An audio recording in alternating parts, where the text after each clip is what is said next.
We live, baby. We live, baby. It's been a little minute since we went live. So like, comment, subscribe, do all that jazz. Share with a friend and share with a friend. It's Real Talk with MJ, where y'all know we always keep it real.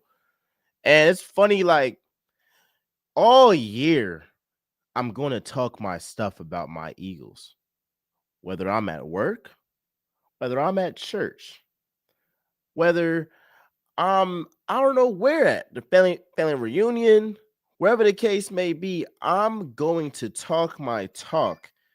And I encourage every Eagles fan, every person from Philadelphia, that this is the year to talk your talk. Yes, we earned it. We all earned it. So when we say that Jalen Hurts is top 2, we earned it. When we say that Jalen Carr is the best defensive lineman in the league, we earned it. When we say that Nolan Smith is a top 10 edge rusher in this game, we earned it. When we say that Nick Sirianni is an elite coach, we earned it. When we say that this offensive line is the best in football, we earned it. When we say that A.J. Brown is the third best wide receiver behind Jamar Chase and Justin Jefferson, we earned it. So when you get to win a championship, you get to talk your talk. It's pretty simple. It's pretty simple. Now, for y'all that's on Instagram, in a little bit, I'll close Instagram off, probably like 9:50 or something like that, and head your butt over to YouTube. But one thing I love about sports, man, it's the fact that you can't argue with facts. You can't argue with facts. Nick Sirianni is an elite coach. He has a Super Bowl ring. You can't argue with facts. Jalen Hurts is in an exclusive list of quarterbacks with an All-Pro and a Super Bowl MVP.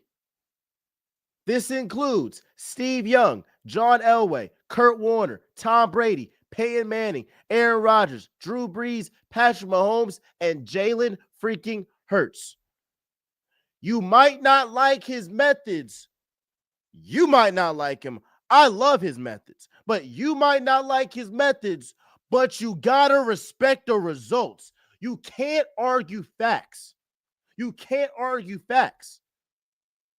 So now we're in a spot in NFL discourse where now I guess Super Bowls don't matter. Y'all know they always move the goalpost because when Hurts started his career, they said that he couldn't throw, he was a running back, he wasn't a franchise quarterback, and he would never lead the Eagles to the Super Bowl and win it. So then he takes them to the Super Bowl. Well, you didn't win it. You're just like Jimmy G. A year later, you're just like Brock Purdy. Are those guys elite quarterbacks? That's what we heard all year long. When we said, yo, in 2022, we saw this man go out here and outplay Patrick Mahomes. We saw with our own eyes, and you can't tell me different. And you can't tell me different. And what they kept saying was, well, he didn't win the whole thing. Because I was told that, well, are you going to rate Jimmy G and Brock Purdy over Lamar Jackson and Josh Allen because they've gone to a Super Bowl? That's all I heard, right? So now we're at a point that not only did the Eagles win, but regardless of who you thought should have won MVP, who won MVP? Who won?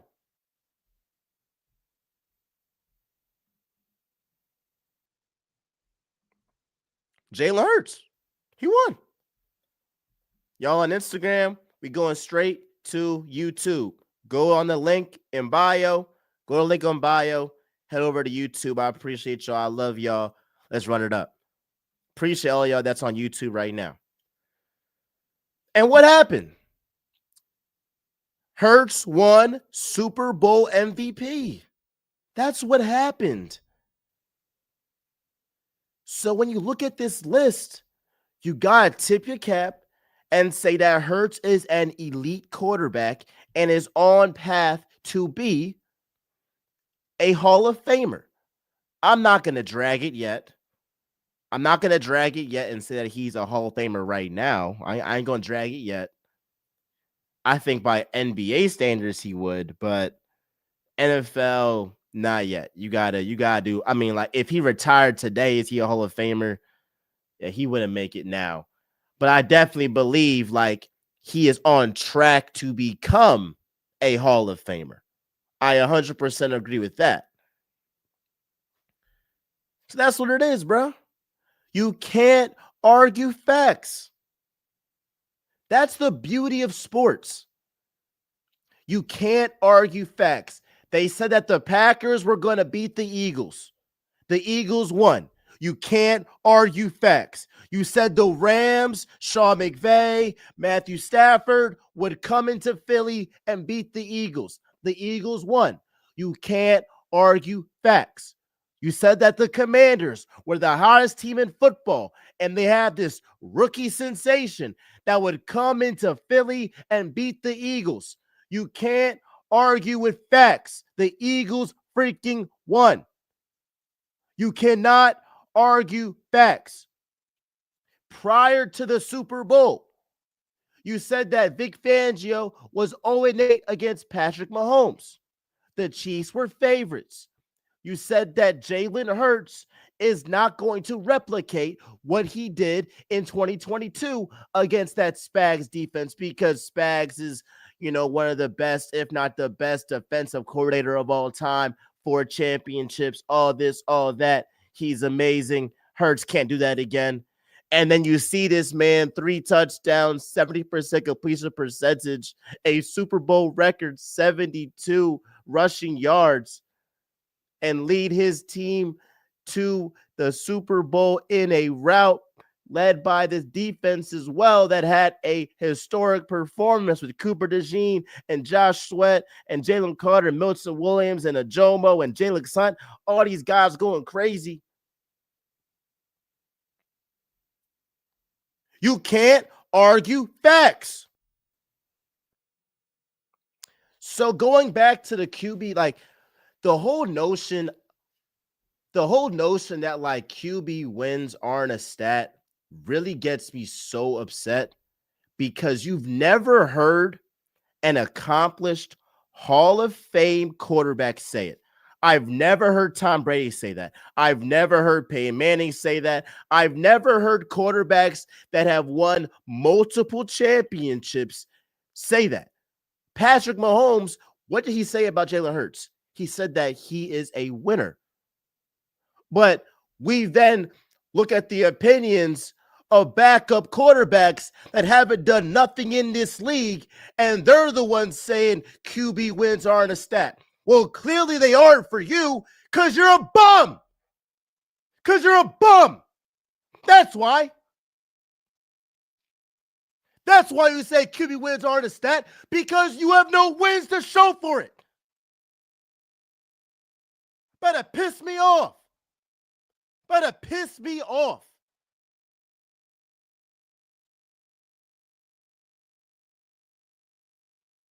So then now we're at a point that they keep moving the goalpost. I just don't understand, right?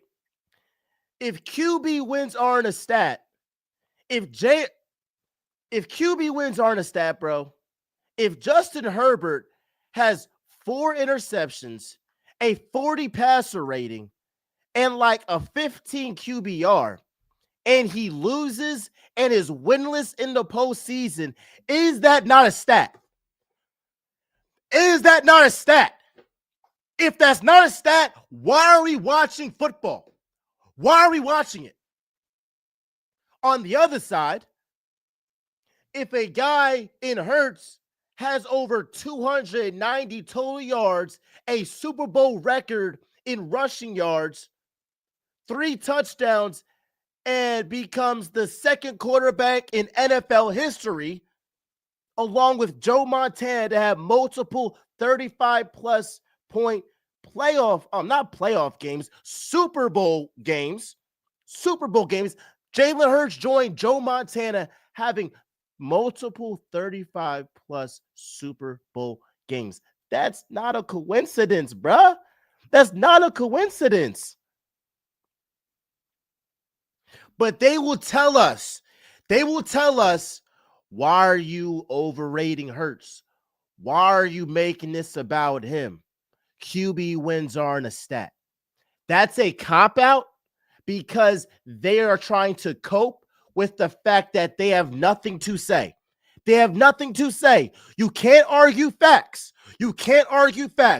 In the history books, the Eagles are the 2024 Super Bowl champions. In 2024, who was the Super Bowl MVP? Jalen freaking Hurts. It's written. It's set in stone. You can't change it. Nothing at all. You got to live with it. And for all of you doubters that picked against us, you got to eat them words and just apologize.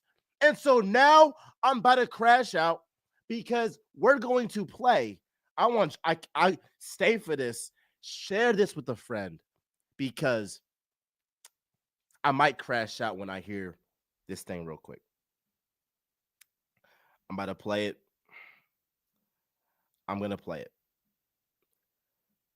I don't crash out often. No, that's a lie. That's a flat out lie. I don't crash out often. But when I do, I go all the way. So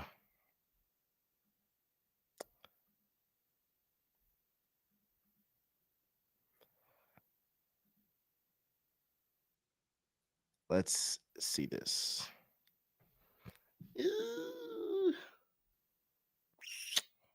You know what? I'll play it right here, then I'll react to this stupid stuff. All right. This is a guy, and you know what this is about to say. I mean, you see Shady saying it right here. Trevor's ass. Some of y'all have already seen this. Some of y'all have sent this to me. I've seen parts of it, but I haven't seen the full thing through and through. We're going to react to this BS. I'm actually going to put it right here, actually.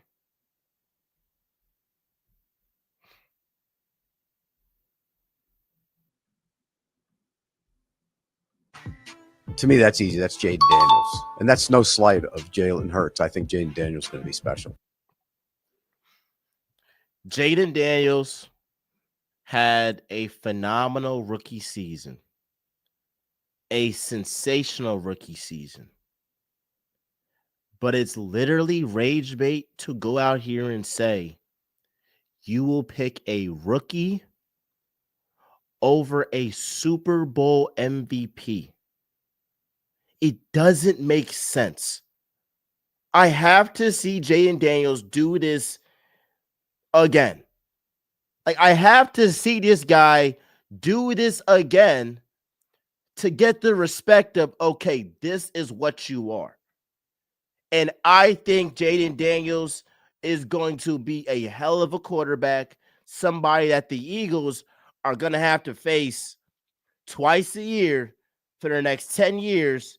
And I'm not too, giddy up. I'm not too happy about that. All that being said, it's lunacy to pick a rookie over a Super Bowl MVP. It doesn't make sense. And the fact that he said it was easy. Easy? Okay. All right. CJ Stroud, based on the rookie season, I thought there were a lot of things. How are you saying based off a rookie season? All Like, all right. Bro. Didn't we just say y'all gotta chill with these rookie seasons? Y'all gotta chill, bro. Like, y'all really gotta chill. And we saw CJ Stroud take a little bit of a slump. We saw that. He had a sophomore slump. You could argue after Bryce Young, got his starting job back, that he was better than CJ Stroud. I think CJ Stroud's a top 10 guy. I think he's better than Dak, Jared Goff, Brock Purdy. I think he has a bright future. But the guy is in year 3. And year 2 wasn't all that. I give him credit for being the Chargers, though. That was big time. But come on. Things working against them last year, but I'd still take CJ Stroud. I would take Justin Herbert. All right.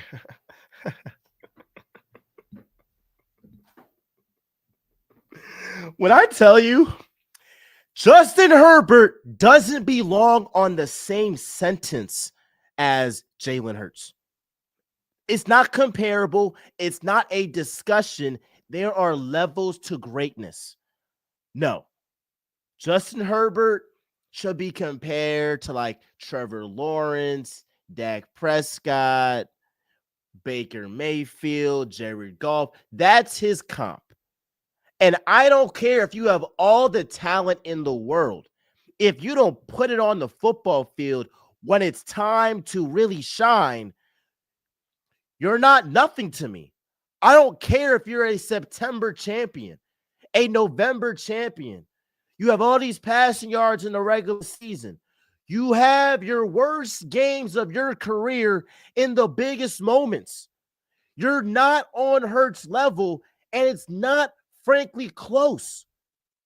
I personally was saying all year Justin Herbert's overrated. And this was before the Eagles won the ball and before the Chargers went ahead and laid an egg. Well, my fault. I'm sorry. Not the Chargers laid an egg. Justin Herbert laid an egg. Because if you really watch that Chargers and Texans game, y'all,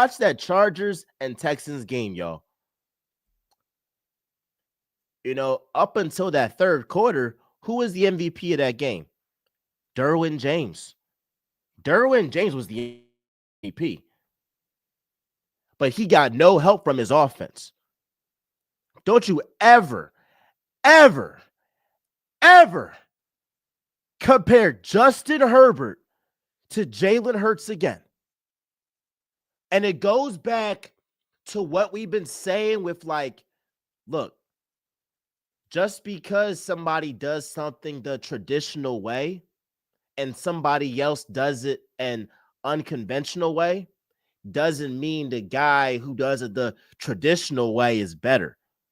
Especially when the guy who's doing it the quote-unquote unconventional way has won a lot, has won significantly more, and again has an all-pro and Super Bowl MVP. I'm just saying you can't what do we say?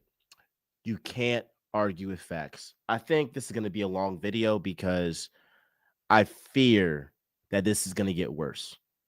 But Justin Herbert's the worst out of these. I can get the Jaden Daniels because he's had less talent around him. But again, I got to see it twice.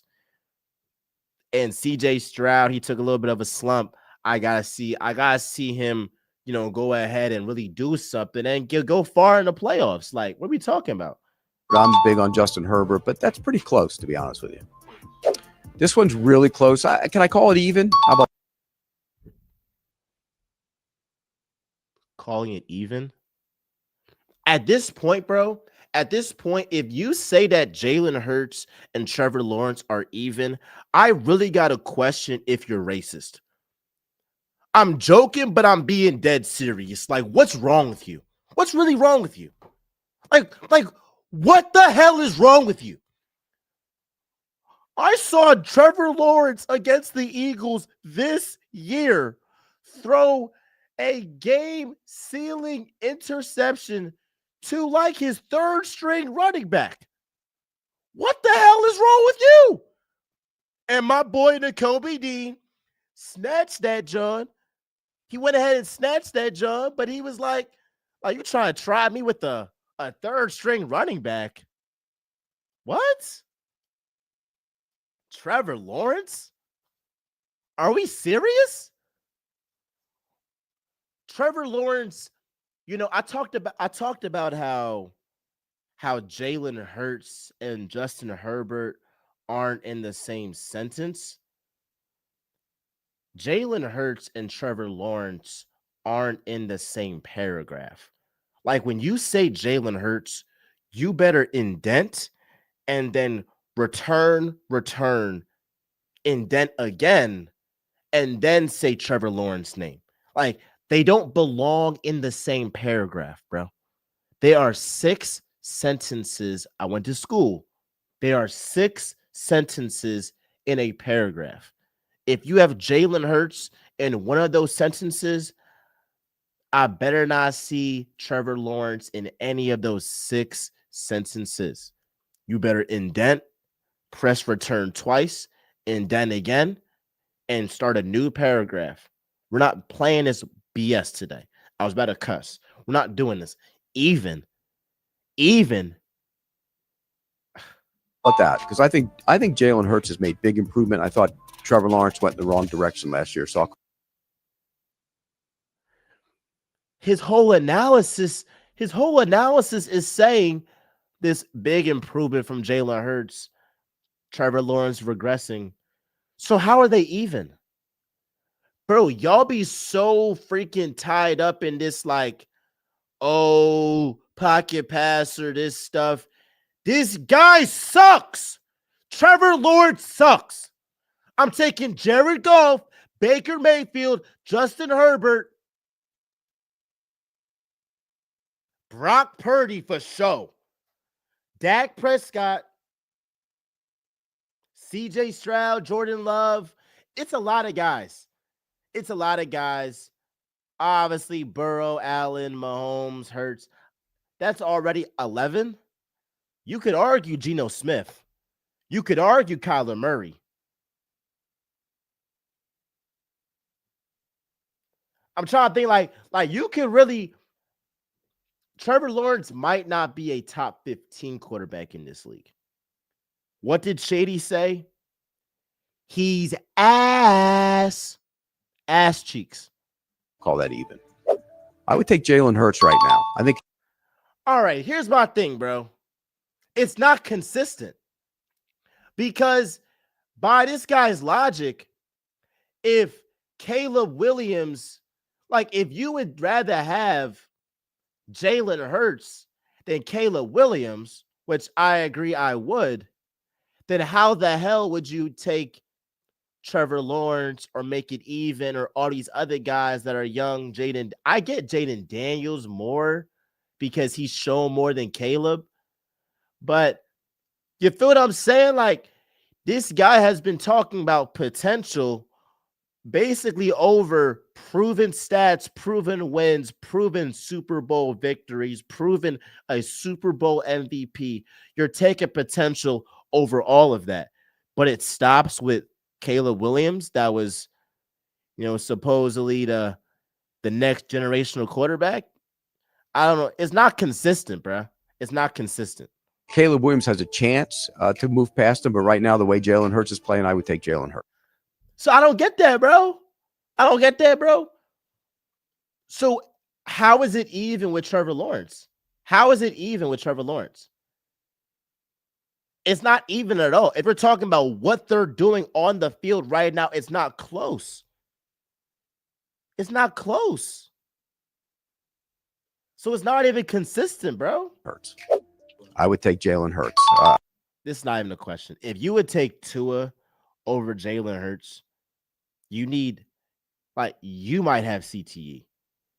You might have CTE. It's no.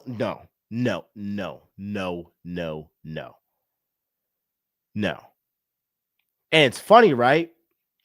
Tua last year had Vic Fangio's defense. He had Tyreek Hill, Jalen. Well, he had Waddle. He had Mozart. He had A-Chain. He had some freaking pieces around him, and he got stopped by the Chiefs in some cold weather because he's what? A turkey burger. All right. I think his ability to throw the football, move, run, everything, I would take Jalen Hurts. I would take Dak Prescott. I think Dak Prescott's one of the more underappreciated players.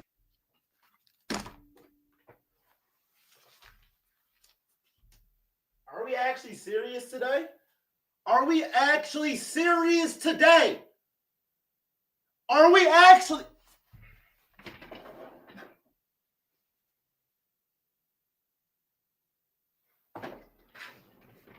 Are we actually serious today?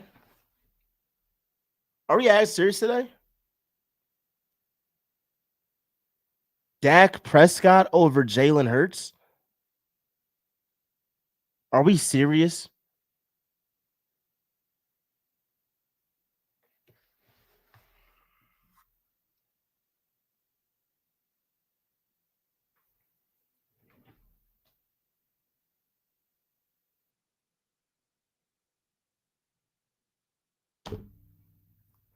You know, Jalen Hurts has more playoff wins this postseason than Dak has in his whole entire career.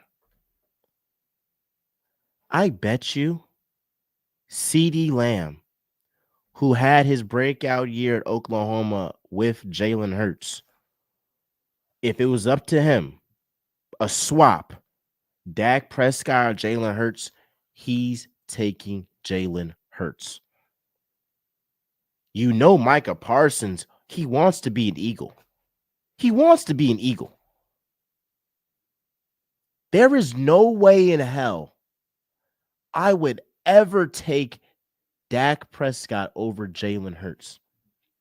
And I felt this way since 2022. So if I felt this way since 2022, and then this year, this man has a championship and a Super Bowl MVP,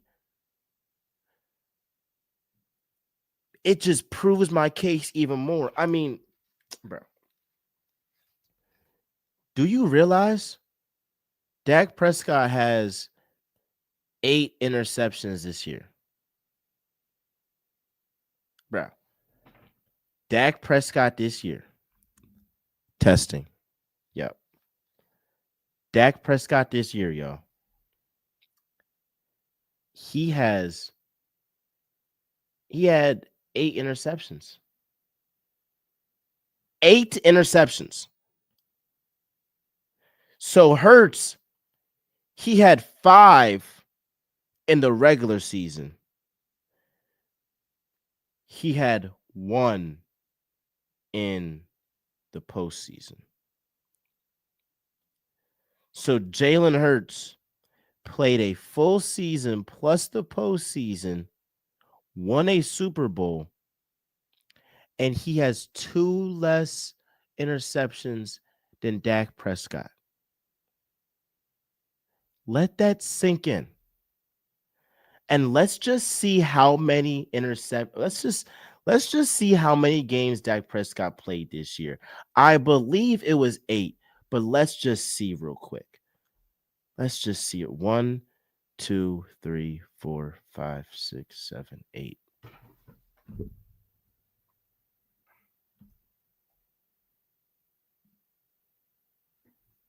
Like, are we serious at this point? Like, we got to be joking. We got to be joking. And it's not like Hurts like dinks and dunks. I got this stat by Jeff Kerr from CBS. If you're a diehard Eagles fan, I would follow him, Jeff Kerr, CBS, on Twitter. Most TD passes of 25 plus air yards in the last 3 seasons. Jalen Hurts with 21. Most TD passes of 25 plus air yards in the postseason. Last 3 years. It's 2, Jalen Hurts and Josh Allen. So this guy, Jalen Hurts, has 2 less interceptions than Dak Prescott, playing a full regular season, an entire postseason, and he's one of the best, if not the best, deep ball thrower in the league. So he's not dinking and dunking, playing it safe. He's going out there and risking the biscuit when he does throw the rock. All right, some of this stuff just like pisses me off so much that like all right. Let's just keep going. In the NFL. Let's not forget he led the NFL in touchdown passes 2 years. Who cares? Who cares? Who cares? Who cares? What did he do against the Packers? What did he do against the Packers? Bro, y'all be frying me, bro. Y'all be frying me, dog. Like, it gets to a certain point, bruh, that it's gotta be rage bait. It's gotta be rage bait. Who cares? How old is Dak Prescott, y'all? Because hers is 26. How old is Dak? Dak is 31 years old. So he's 5 years older than Jalen Hurts. And for the next 5 years, you would still take somebody who isn't a proven winner, who doesn't have a better deep ball, who isn't a better runner than a 26-year-old coming fresh off a Super Bowl MVP. What is wrong? What what is legitimately wrong with these people? Okay. Years ago. It's close, but I would take Baker Mayfield. I'm big on Baker.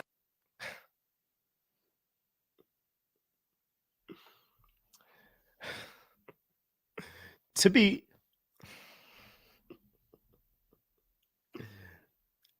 fair to Baker,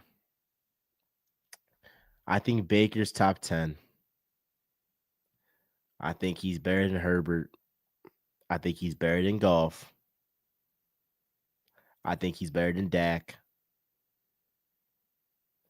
He's probably better than Purdy. And I think that he's a big game quarterback. But he's not in the same sentence as Jalen Hurts.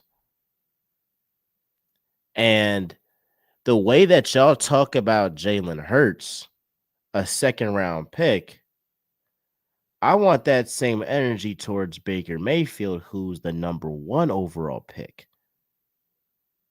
Right? Like, they'll talk about Jalen Hurts and Brock Purdy, guys that were looked over in the draft. Brock Purdy, obviously, to a higher degree, but both quarterbacks were looked over.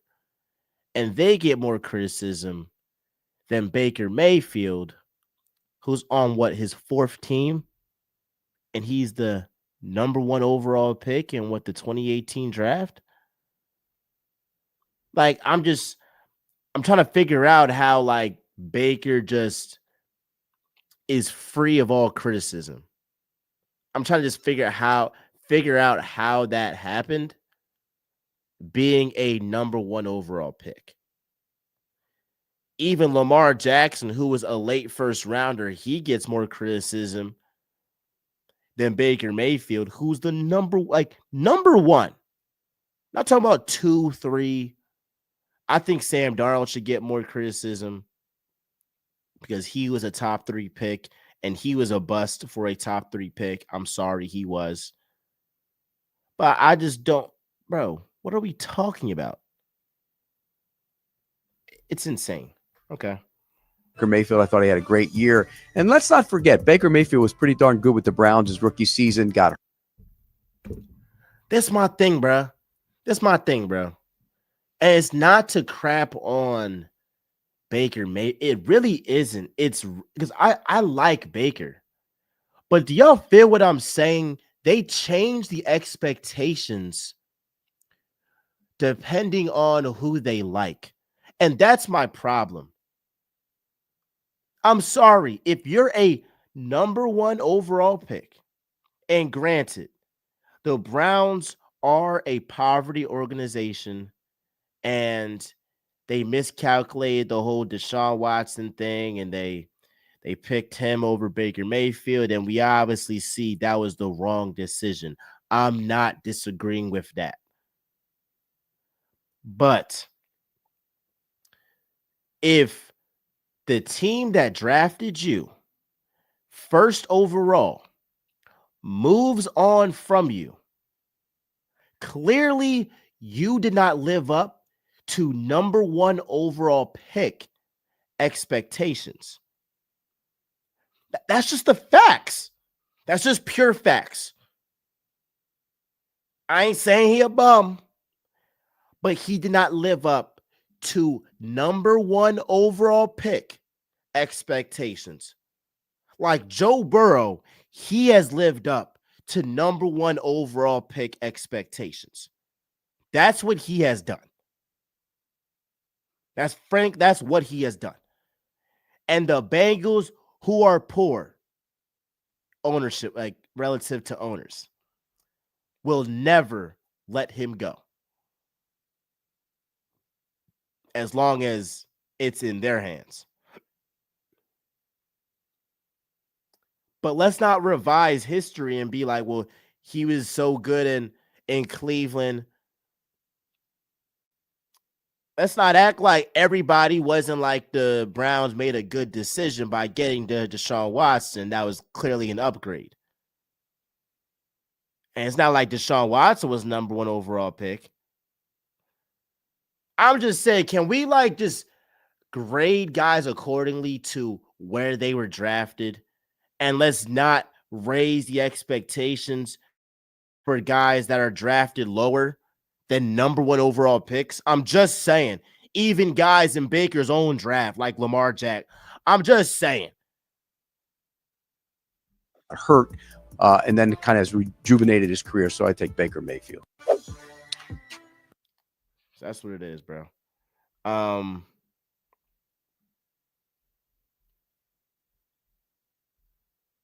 Yeah, this is like, you feel me? This junk crazy, bro. I think I crashed out a little bit. I think the Dak one definitely set me off the edge. I ain't gonna lie. The Dak one definitely set me off the edge. Let's talk about the Lions. And then we'll end off with the Sixers talk. So I just want to pull up what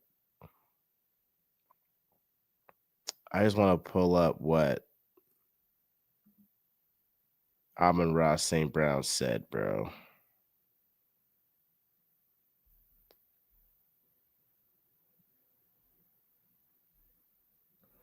All right, bet. Here we go. So Amon-Ra St. Brown said, we might be playing week 1 at Lincoln Financial Field.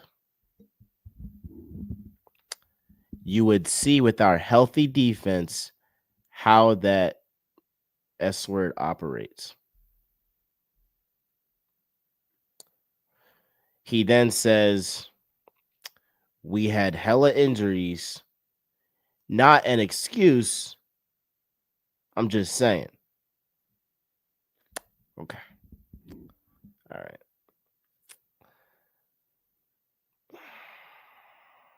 I'm I'm I'm getting sick and tired. I'm sick and tired of being sick and tired at this point. Um, I'm on Ross St. Brown. I don't care if everybody in the city of Detroit was healthy. Y'all wasn't touching the Eagles on your best day. And I promise you that. Now, do I think that a healthy Lions team beats the Commanders? I believe that. Got Aiden Hutchinson, McNeil. I think they beat the Commanders. I think Jalen Daniels, he'll still put up some points, but the defense ain't going to be that bad. So I'll give you that. But we just saw this Eagles offense drop a Super Bowl record 95 points. I'm sorry, a NFL postseason record 95 points in 2 games. And the most points ever in a Super Bowl and NFC championship combined. Again, there is a lot of revisionist history going around, but this was a really good Chiefs defense that the Eagles offense, led by Hurts and A.J. Brown and Saquon Barkley and Devontae Smith and Jahan Dotson to start the game and Dallas Goedert at certain points, torched them. And Chris Jones was healthy. And so all I'm saying is it sounds good. It sounds good, Amon Ra. It sounds good. But best believe Jared Goff will be seeing ghost when Jalen Carter goes right through the middle in his face. That's what's going to happen. Nolan Smith is going to have a full off season to improve, get better, and show us that after the bye week, that wasn't no fluke. He arrived. You got a lot of young players that not only have experience, but they also have the confidence to know that on the biggest stage, I showed up. Like Cooper DeJean, bro. Oh my gosh. It could be a debate. It could be a debate on who's the best rookie cornerback on his team. Now, it's not a debate that I frankly care about because I think both are excellent, both are phenomenal, and I think they're both equal. But it could be a debate on who's better. And also, each guy is a defensive rookie of the year candidate. You don't think they're going to be more confident next year? You don't think they're going to get better under Vic Fangio's system? And you're a slot boy. Oh my gosh. You're a slot boy, Amon Ra. Proud. You're proud of it.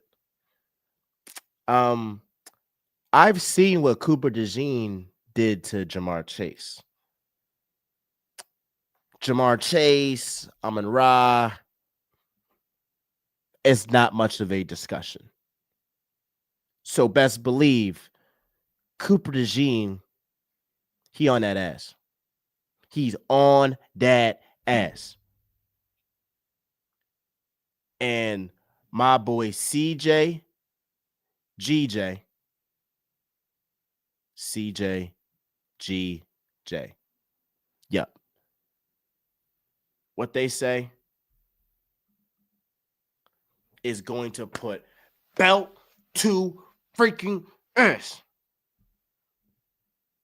You better watch yourself in the middle of that field. because CJ gonna come with that hit stick. I saw what he did against the Panthers. Oh my gosh. Oh my gosh. So again, Eagles fans, like, we're gonna hear a lot of this. This is what the Chiefs have felt when they've won, and you got everybody talking about them. Oh, like what they gonna do when they see us. And here's the one thing on a serious note, though. And I've said this before, but there's another element to unpack. The Eagles have always played their best when they're doubted, when nobody believes in them. And that proved true this year. After that bye week, nobody believed in Jalen Hurts, Nick Sirianni, and frankly was like, forget a Super Bowl. Is this team going to make the playoffs after they were 2-2? And they fed off that energy. And what did Jordan Mailata say to Jalen Hurts? I love when they doubt you. After he had that dot to Devontae Smith in New Orleans, and the Eagles won their second Super Bowl in 6 years or 7 years. But there is a new element now, bruh. The Eagles are back to being hunted instead of being the hunters. And I'm excited to see how they respond and what their mentality is like. Because it's different being the hunters. Like you're the team that's going after the Lions or going after the 49ers or going after the Chiefs or going after these prohibitive favorites and being the team that you're doubted. But it's a little bit different when everybody is marking their schedule and saying, we want to beat the Super Bowl champs. Now, I believe the Eagles have it in them, but in their history, the Eagles haven't shown that when they're prohibitive favorites or when they're expected to, win or get to the Super Bowl or stuff like that, they haven't always come through. So it's going to be very interesting with how they respond. I think with the leadership they have with Hurts and Saquon and AJ and Devontae, and just how young that defense is with Vic Fangio, just getting them better and better each and every week. I think they'll have that mindset of, even though we are being hunted, we still have that hunter mindset. That's what it is, bruh. All these teams that become dynasties, the Patriots, the Chiefs, they're like psychotic because they believe in their head, everybody's doubting us. Nobody believes in us. It's the same mindset that Michael Jordan had when he was like, this person in the fifth row against, the Lakers called me a bum. Now I'm about to go ahead and prove him wrong. It's like, bro, 99.9% of people are singing your praises. And you're worried about that, 1% of folk that are hating. But that's what fuels great players and great teams to always have that edge and have that chip on their shoulder. You always gotta find an edge, something for you. Just like when you saw Lane Johnson in that mic'd up John, when he said, remember 2 years ago, and the Chiefs players, they had the shirts that said 0 sacks. Remember that?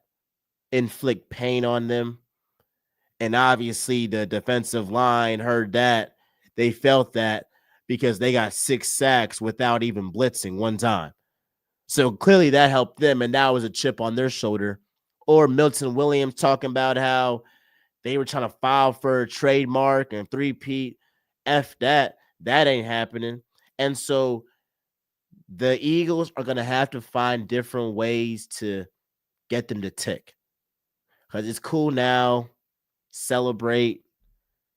I'm not on AJ Brown, who was like, I'm not satisfied 2 days after the Super Bowl. I was like, bruh, it was a long season, brother. Please celebrate.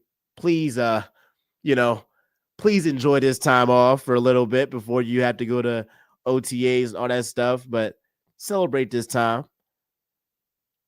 But it's also like that psychotic mindset of being like a freaking, like being a psycho, of being like, dog, I don't, bruh, what's next?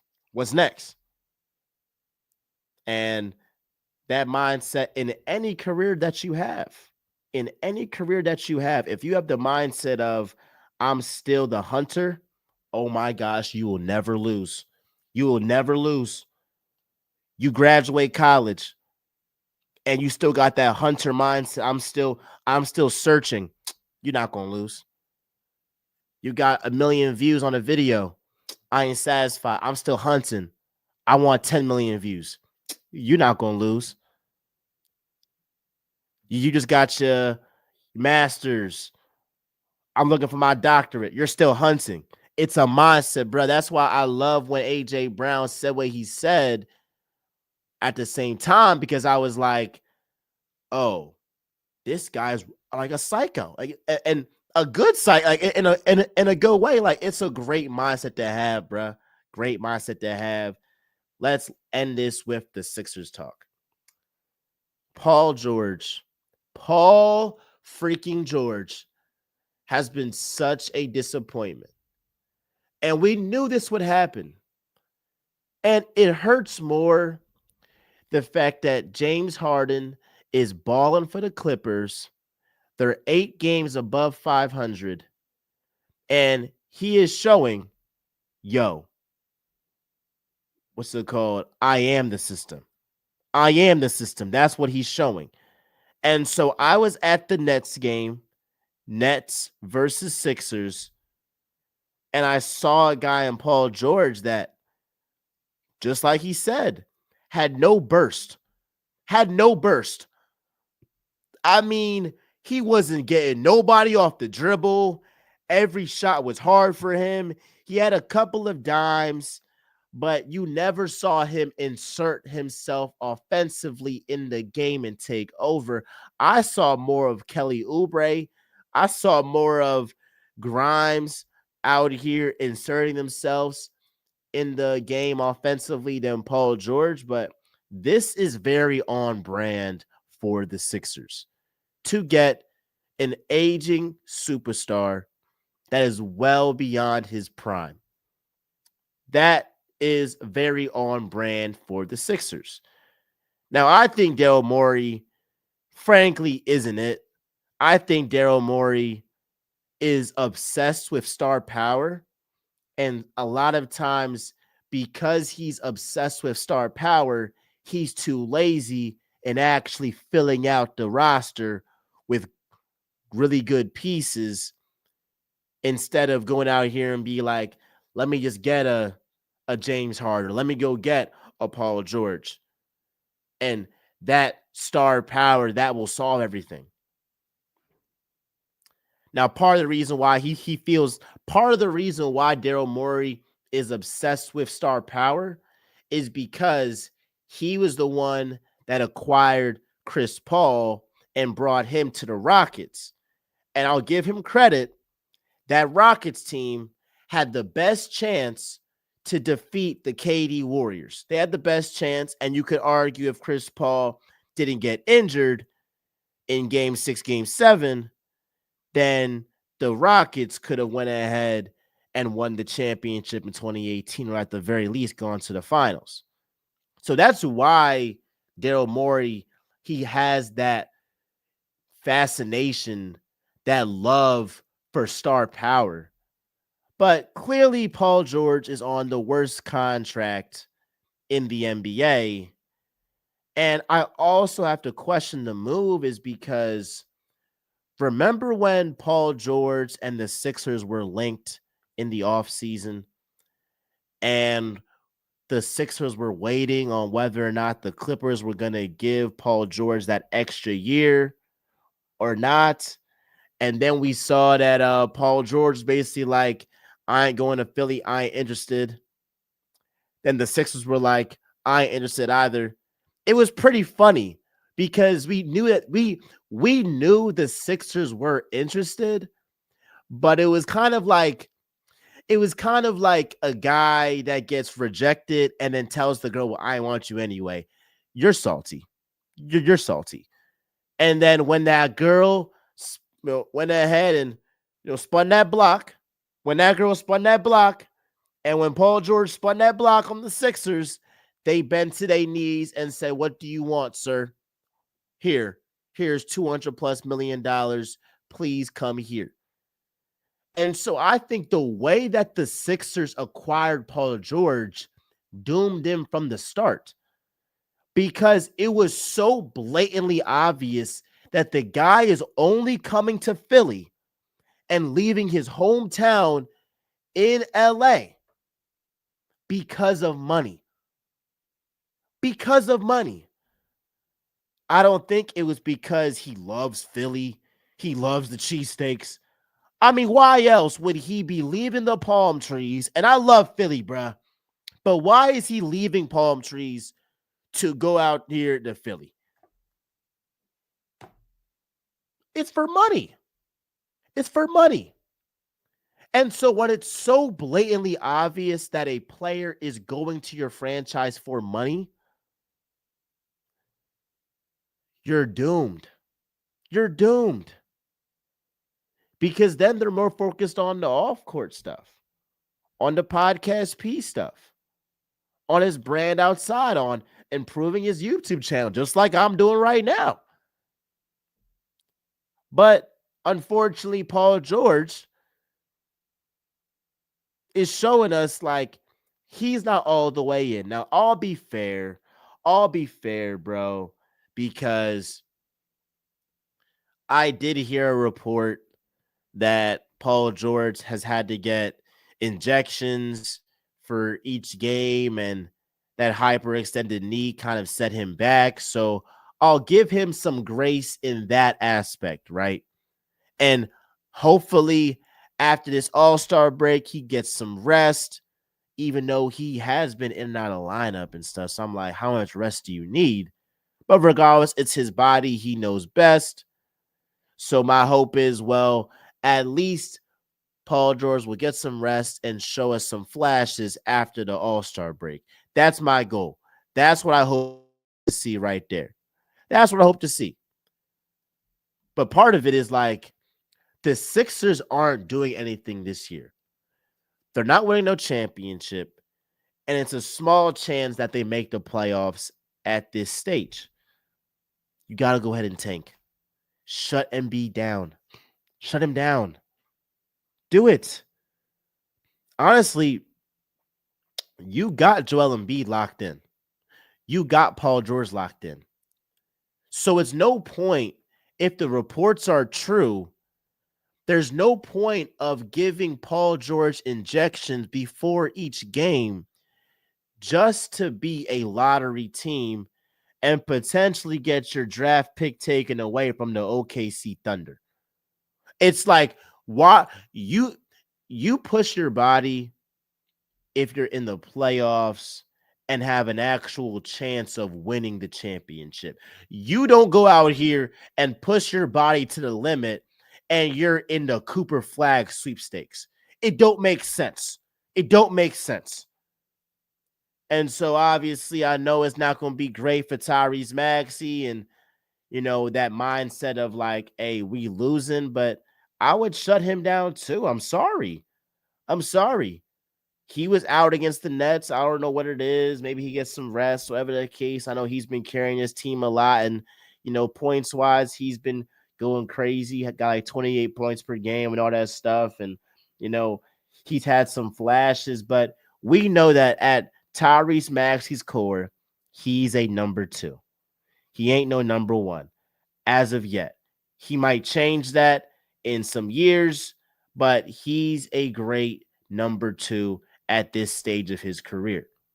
So it's only so much he can do when he's asked to be the facilitator and, go ahead and drop buckets each and every night.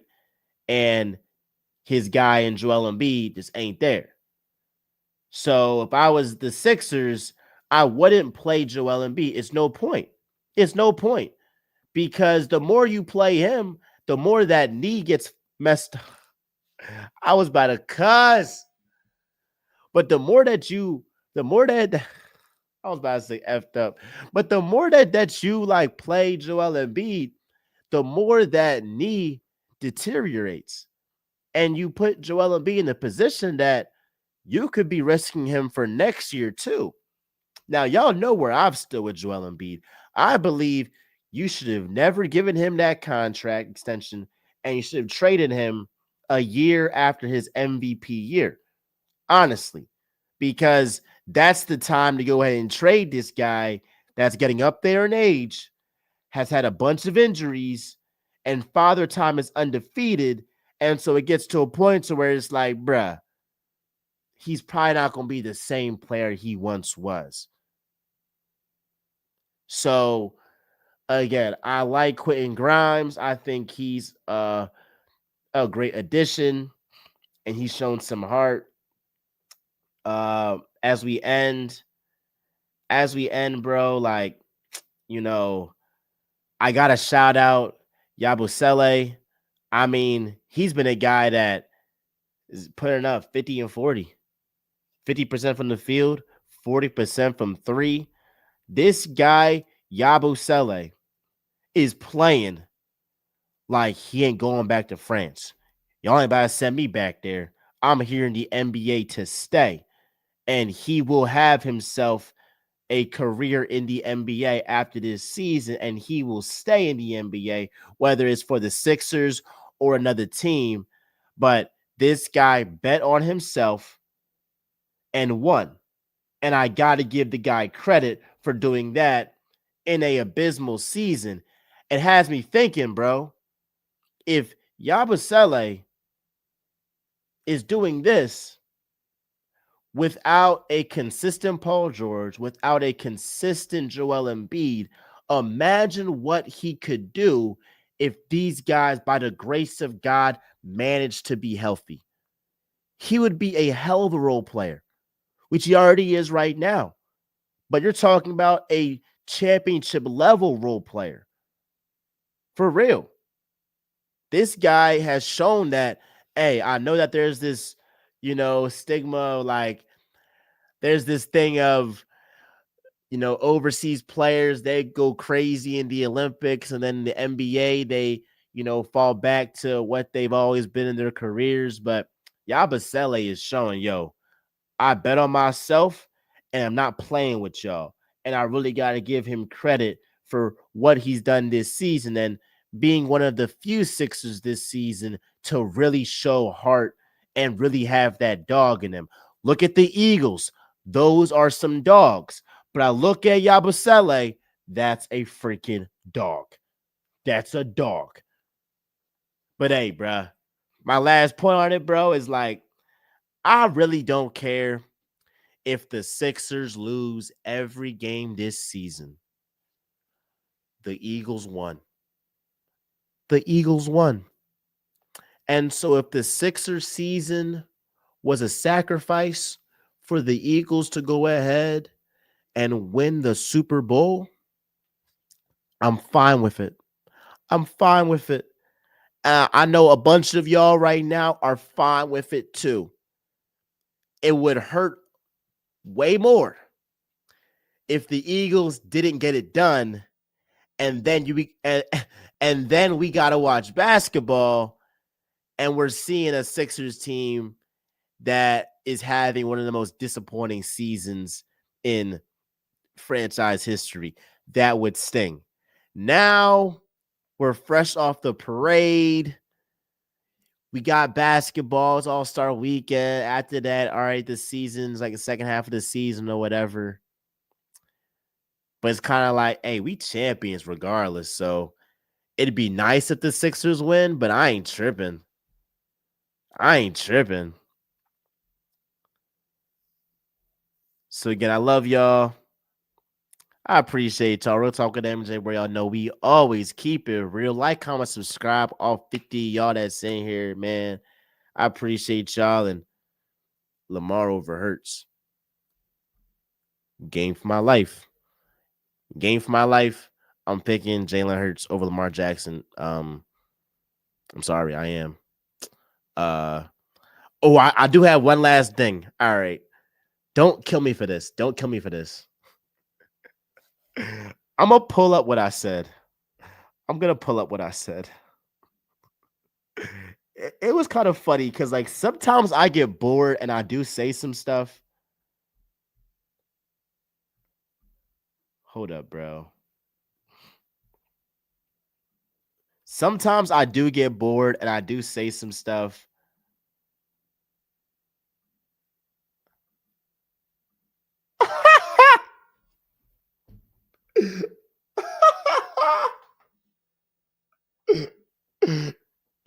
Yo. All right, but like, all right. Here's the thing, bro. Here's the thing.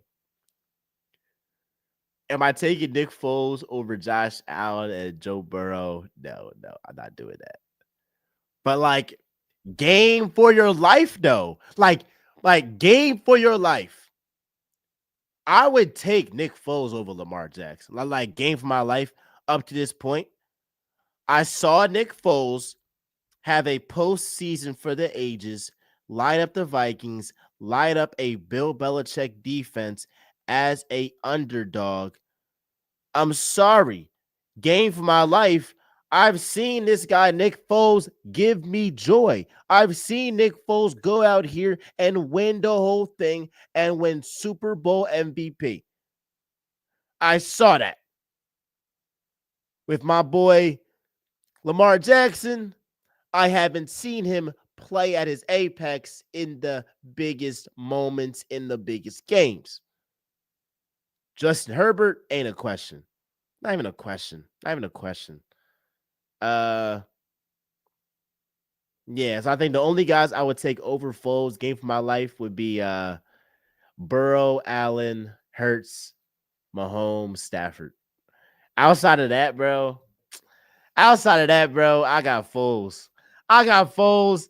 And if you don't like it, eat 30 turkey burger. I don't care. I love y'all. I appreciate y'all. That was just some fun for the end of the episode.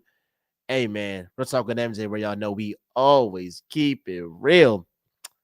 I am out, y'all.